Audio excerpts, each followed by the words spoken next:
affaires séculières. Quand on parle de la royauté, on parle de ce qui est tourné vers le monde. Quand on parle de la royauté, ça peut parler de l'Église, mais on parle d'abord de ce qui est dans le monde. Mais les mêmes principes s'appellent à l'Ecclésia, au corps de Christ. Ce n'est pas une affaire de titre. C'est une affaire d'influence, d'impact, de niveau d'impact que l'on peut avoir lorsqu'on est placé dans une position. Daniel n'était pas le roi. Quelqu'un dit Amen. Mais Daniel était une royauté. Parce que celui qui est positionné à côté d'une haute autorité est une royauté. Si Daniel est un conseiller, en plus lui il était conseiller de tous les conseillers. Donc Daniel est une royauté.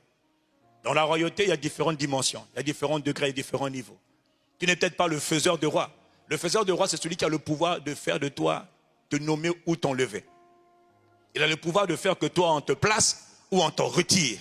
Ça c'est celui qui est le faiseur de roi. Et le plus grand faiseur de tous les faiseurs s'appelle Dieu lui-même. Oh, je vais y arriver, dis-moi Amen.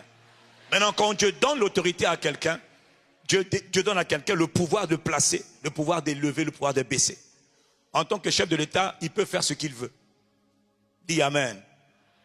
Le conseiller du chef n'a pas le droit de faire